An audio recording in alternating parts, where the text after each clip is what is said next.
J'ai mon... ça c'est un peu triste quand même. Non, non, il va falloir régler le problème là. Tu auras Exactement. celui-là. Welcome to Sunday Night Live with Laura Gilbo. Welcome everyone, welcome to Sunday Night Live. Today my guest is Erdem Moralıoğlu, the British designer. I pronounced it well? Oui, parfaitement. And we haven't decided if we're doing it in French or in English, so we'll do a mix. A mix. Perfect. Thank you so much for being here today. Where are you right now? Are you at home or in your studio? I'm in my studio in London. So we're in East London. Okay. And your home is Bloomsbury? Is that Correct. correct? Yes, we live in Bloomsbury and we're not far from the British Museum. And I think Okay. maybe you met my husband. Yes, I did. Is fantastic, and I'm so happy that you did this store together. Your Yes. first store was designed by Philip already? Yes. So Philip and I met when we were studying at the Royal College of Art in London. Yes. He was studying architecture and I was studying fashion design. And absolutely, he would go on to set up his own practice, and he designed the first store in London, and as well as 2 spaces in Korea, which is exciting. But he's wonderful. And just very recently, our second store in London on Sloane Street, which we opened last week. Yes, very recently. So you have so much news. You had this big book, a coffee table book that's very heavy. Yes. Thank you. I launched it, actually, we launched it in Paris at the Galignani, the beautiful bookstore across from the Louvre.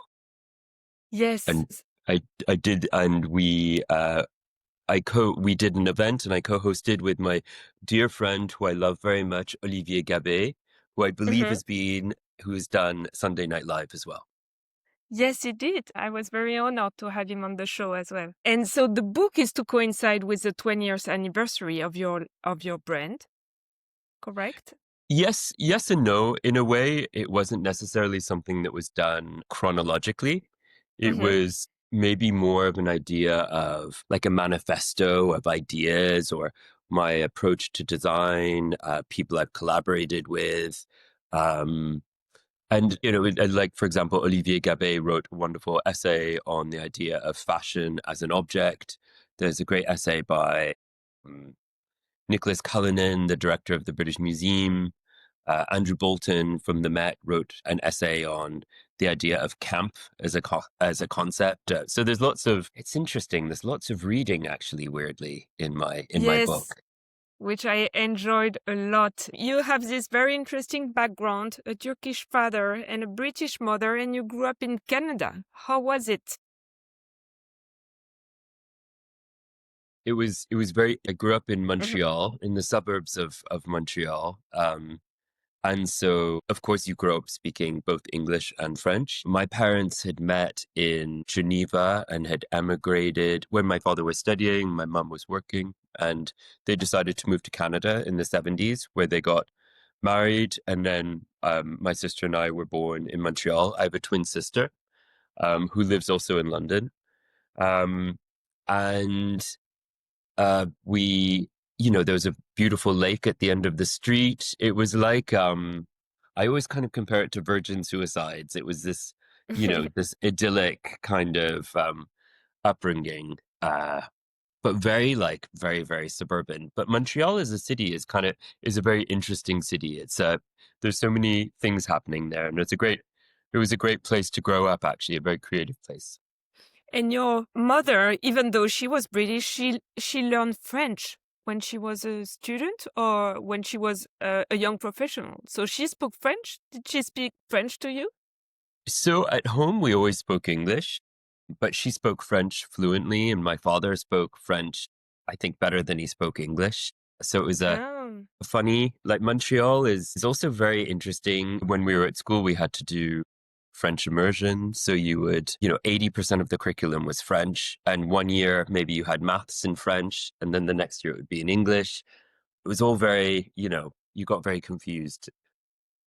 And what was your relationship to France at the time? You told Sarah Mauer, you said, even very early on, I had the idea that Paris as a concept existed. What do you mean? Because when I was growing up, I watched people like Tim Blanks on Fashion File, or you had Jeannie Becker on Fashion Television. And they would, of course, they showed the couture shows, they showed Saint Laurent, showed Paris as this idea. And maybe, it was in the 90s with Jean-Paul Gaultier starting and the first Margiela shows, Dries, all of these things. So to me, Paris was this like extraordinary, exotic, amazing place that I always really wanted to get to somehow. So it was from a fashion perspective. But you also knew about French history and French literature? Yeah, very much so. I mean, it was, I studied classics. So there was an aspect of that involved French literature, Balzac and all of Proust, all of these things. But yes, I was very much interested in the idea of escaping. I think I wanted to escape, and I always felt like I needed to get to somewhere else. And also maybe at that time, as I was becoming a teenager, you had Galliano, McQueen, this idea of London suddenly also became very, very important. And of course, I had a British passport because of my mother. And so naturally, there was this step that I took to move to London to study fashion. You also said in the same interview, you said, I remember in grade 1 or 2, I'd go through phases of wearing all royal blue or yellow. It had to be one color. I was quite weird. It's true. Like I was very decided as a child when I was very young, and we never had a uniform. So I love the idea of like almost imposing a uniform on myself, but as like a color. So head to toe, one color. And I would always, on the weekend, if I went shopping with my mother, I would make sure that she would, buy, if I was in my blue phase, blue trousers, blue sweater, blue shirt, blue everything. Very committed. So she was very supportive of your phases? I think I was probably a very stubborn child. And I don't know if in that interview I talked about, in grade 1, there was one teacher I was always obsessed with. And she would, as we were little children, we would always have to sit on the floor cross-legged, and the teacher would read. I think maybe she was even reading like the Bible or something very conservative. I remember she would kind of lean on the desk, and she would always have like a wool skirt, a tweed skirt. And you could always, I would be sitting on the floor, and I could see her lace, we call it a slip, but not in the French term, but like a slip is like a skirt that lines it's on the inside with a little bit of lace trim. I don't know what you call that in French. Is it jupon? No. A jupon. But Jupon. It wasn't because a slip is like underwear, but it was like a skirt. Anyways, her jupon would hang out slightly because she'd be leaning back out of her skirt. And every day it would change color. Sometimes it would be pink. Sometimes it would be black, always with the lace trim. And I was totally fascinated by this, like, the idea of wearing something on the inside that was totally kind of chic and very seductive. But I was like 6 years old. Wow. So it was really a call being a fashion designer. How did you make that happen? I think it was always something I was fascinated. I was always very fascinated in the feminine and how women dressed, how they walked. I was anything to do with the feminine. I was very interested in from a very young age, and so from there. And you even design clothes for the dolls of your twin sister. Yes.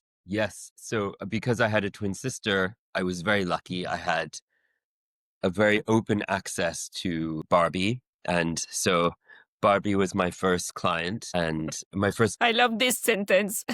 my first bespoke client. And I made her at the time, I thought very beautiful, strapless blue crepe dress, very modern. And then, as you said, naturally you were attracted to London. So how did you make the move from Canada to London? Well, there was a little step before. So before I did an apprenticeship at Vivian Mm-hmm. Westwood. It was the only apprenticeship I ever did. And it was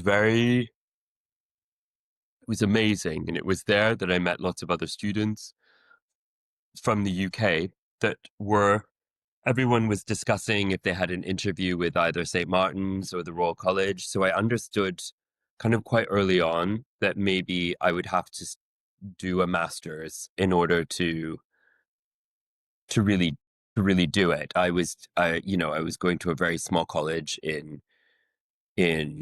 Canada. I mean, it wasn't small, but it was very far away from where I wanted to be. And Mm-hmm. I knew when I was at Westwood that it was there that I made the decision to do an MA. And I only applied actually to the Royal College. I was fortunate. I got a scholarship.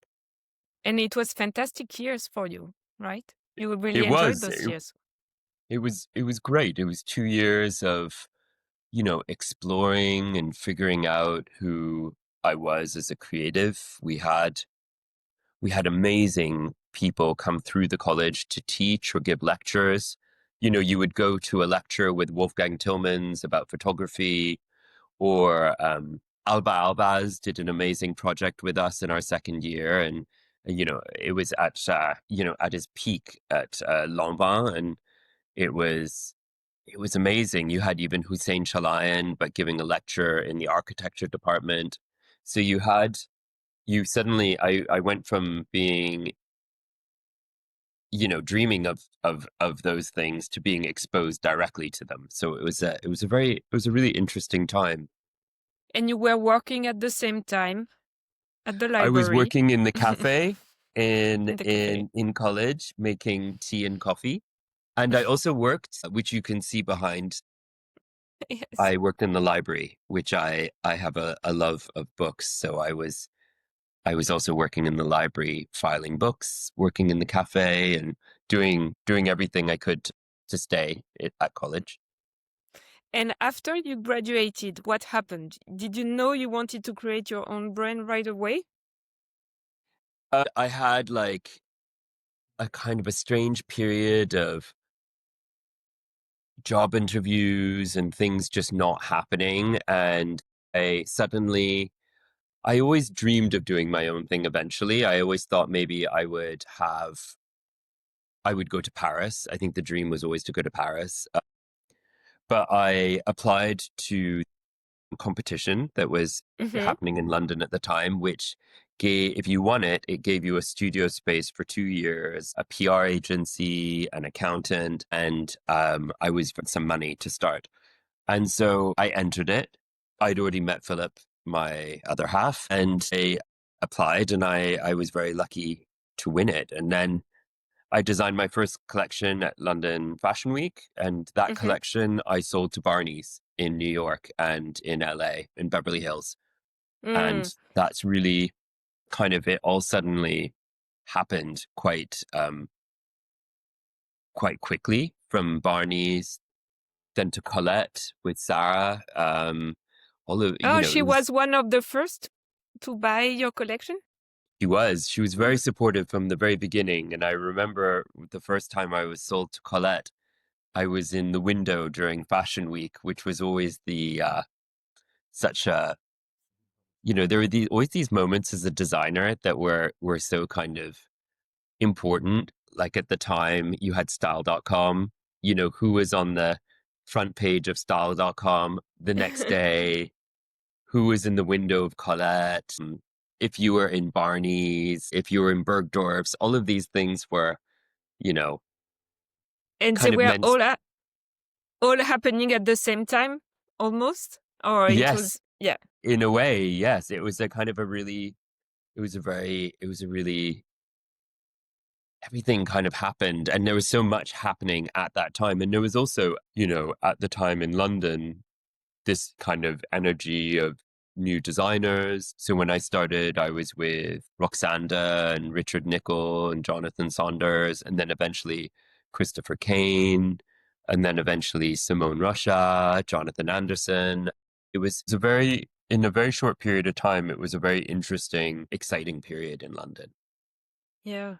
I spoke with Julie Gillard about you, and she Ah. said that you consistently came to Barney's every season to the trunk shows. And she said you would stay on the floor all day and talk to customers. And she said that's how he built this business. Is that true? I did, because I understood if it was a trunk show that I literally came with a trunk, and I would be on the floor, and I would be zipping Can you? people into the dresses, and I Mm. understood, you understood very quickly what worked and what didn't work. And I was always really interested in her, whoever she was, the customer, the muse, this woman. Um, and I loved the trunk shows, because it was, it was amazing. I was in Barney's, and these people were coming to, to buy my clothes. It was thrilling. It was wonderful. So you were observing the customers and your customer.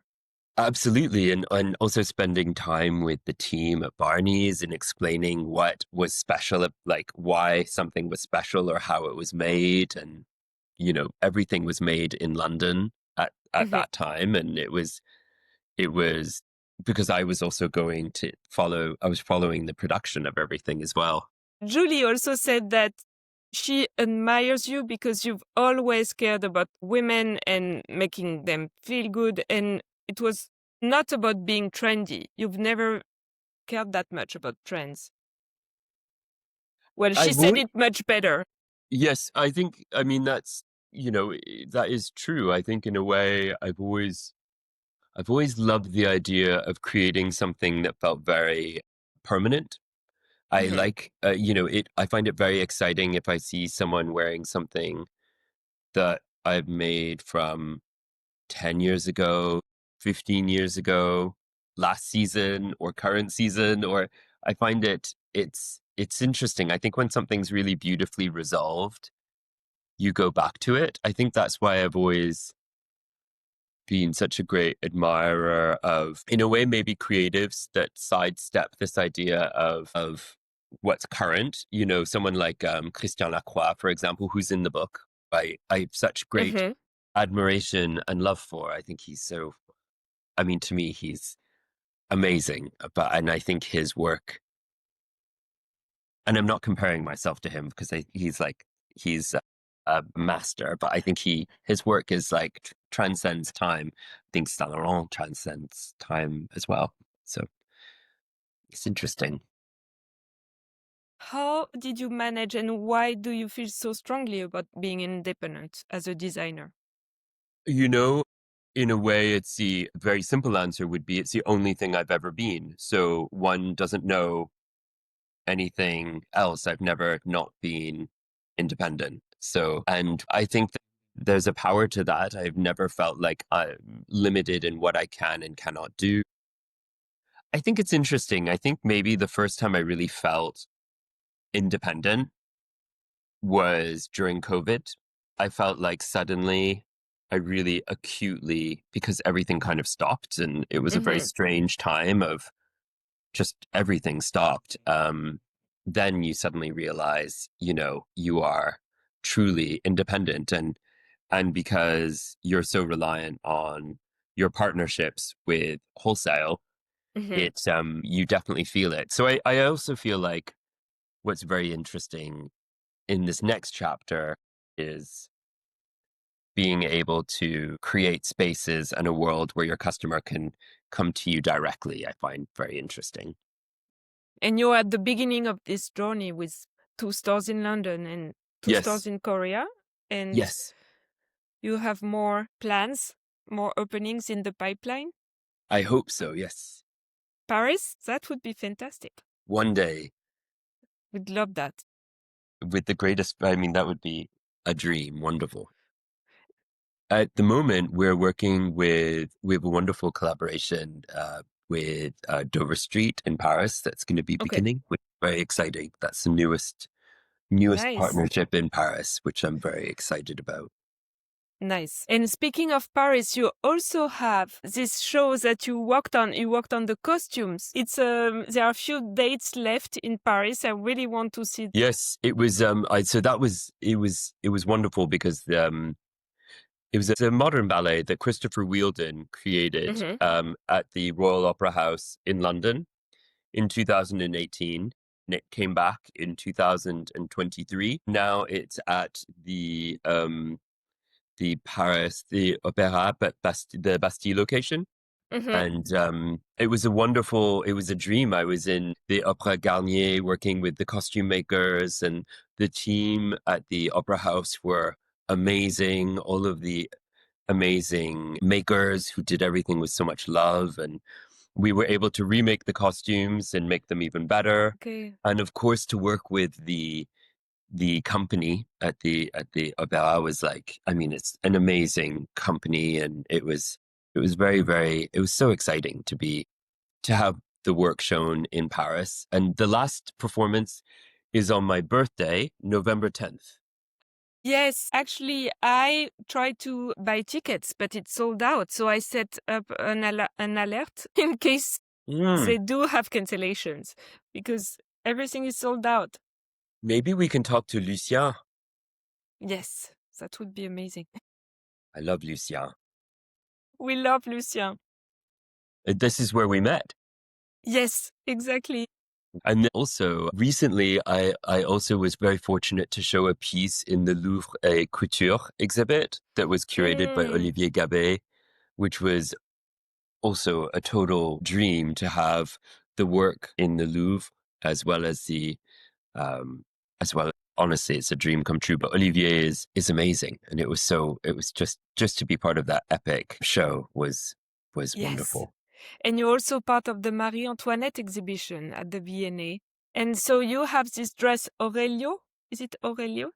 Yes, it's a dress that was from the first time I showed in the British Museum, and it's a chine fabric. And it's interesting because I think maybe the curators chose it because the silhouette, but also the fabrication of it was very kind of aligned with a lot of the clothing that would have existed around that time. But the exhibit was so wonderful, and to see things and objects that had belonged to her were amazing. It was incredible.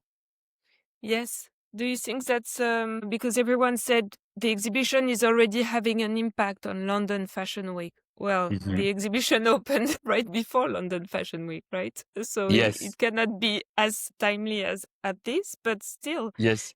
Marie Antoinette is always an inspiration for designers. You know, it's interesting because my spring summer collection was about a woman named Helene Smith, who was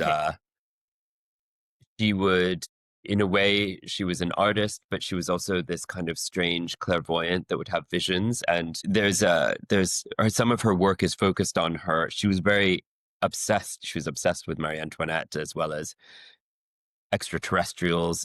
It's a long story, so I won't get into it. But so there was this weird element of Marie Antoinette in the show.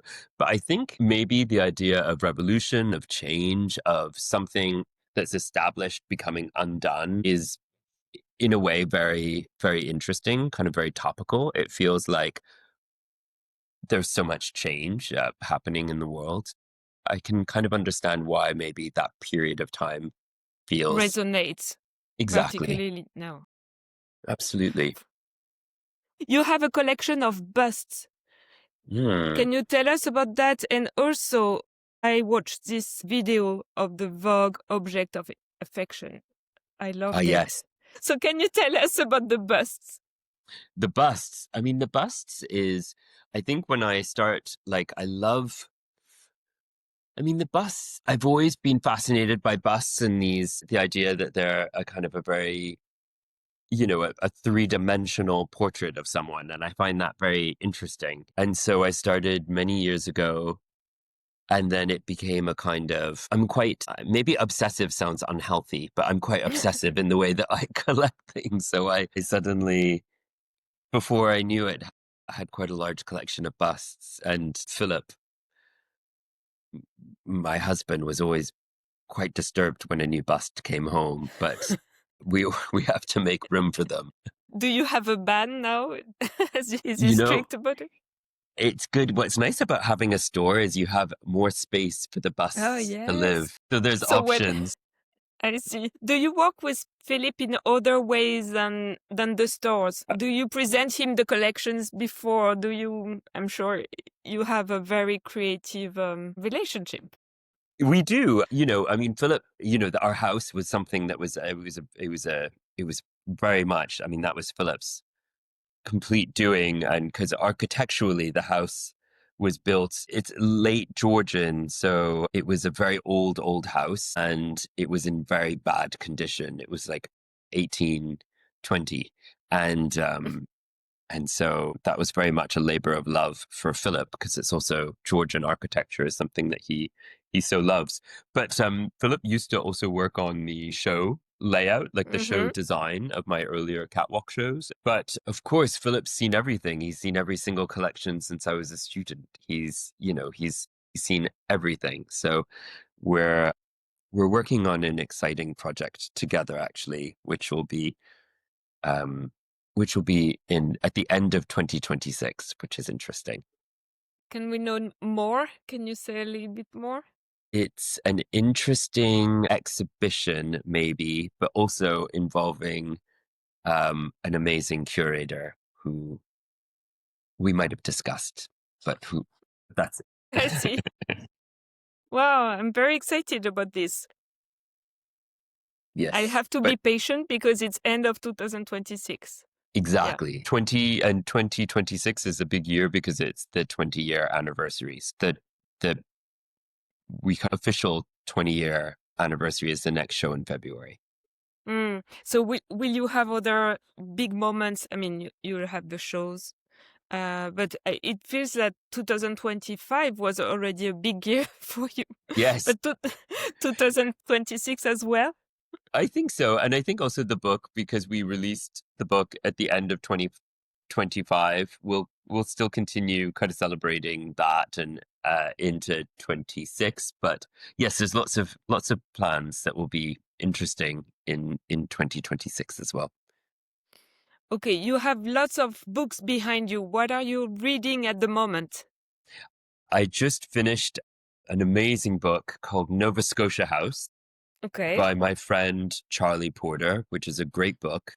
Mm-hmm. And he also wrote a little essay in my book. There's also a great short story in the book by Hanya Yanehigari, who is a wonderful friend who I love very much. And she wrote a book called A Little Life, which is an amazing epic novel. Okay, so you recommend both. Yes. Okay. And because it's Sunday Night Live, okay, it's no longer live, so it's a little bit cheating, but I will publish on Sundays. What are your Sunday rituals? My Sunday rituals. I swim. So I'll Mhm. probably go swimming Sunday morning. And we live very close to the British Museum. So maybe Philip and I would go have an afternoon in the British Museum. And then there's a little restaurant near us called Ciao Bella, Italian. It's okay, but I find it very comforting. So we go there and we have pasta and then we get ready for the week. How do you get ready for the week? So probably understand everything that's going to happen this week and then discuss it and then try to go to bed early and then face Monday morning. Okay. No Sunday night blues? No Sunday night blues. We don't have time for the blues. I like that. And also I feel none of my guests, I'm still looking for a guest who has the Sunday night blues because all my guests are creatives and are passionate about what they do. So each time I get the same answer, no. I can talk to you about Monday afternoon blues. I like that That's a one. that's a I different take that's a different interview maybe. No. Okay. I try Next to avoid the episode. blues. Yes, that's a smart thing. Well, thank you so much for your time. It was a pleasure having you on the show, and I can't wait to visit your store next time I'm in London. Well, we can't wait. On a hâte de vous voir. Oui, finalement, on n'a pas du tout parlé français. J'ai pas parlé français, j'ai même pas pratiqué, mais ça va. Lancé. Quand est-ce que tu viens à Paris? Mais je suis souvent à Paris. Justement, on a une showroom à Paris. Et c'est juste, on était en train de parler de Colette. Oui, On est juste en face de la location de Colette. C'est ouvert pour les rendez-vous de presse et oui, aussi les rendez-vous pour nos partenaires comme les d'accord. magasins. Oui. Ok. Alors c'est des Bon. rendez-vous comme pour toi, Oui, donc la prochaine mais fois pas que tu tout le viens à monde. Paris, la prochaine fois que tu viens à Paris, on se retrouve au showroom. Mais j'espère que oui. Oui, Absolument. Moi, je suis à Paris en mars après la prochaine défilé. Je vais faire le défilé à Londres. d'accord, Puis après, je suis à Paris et je fais tous les rendez-vous de presse et tout d'accord. ça. Bon, bah, on se verra à ce moment-là. Tu n'as jamais été tenté de défiler à Paris? Je sais que tu as fait des événements à Paris, etc., mais tu as toujours été fidèle à la Fashion Week de Londres, n'est-ce pas? Mais j'adore l'idée de faire un défilé à Paris. Je crois que beaucoup a changé pendant Covid. Les Mhm. règles de qu'est-ce qu'on fait sont beaucoup plus fluides. Oui. Et pour moi, c'est vachement intéressant de faire un défilé à Paris. C'est un rêve, en fait. Thank you again, and say hi to Philip for me. I will. À la prochaine. Au Mm. revoir. Bye. Bye. Bye.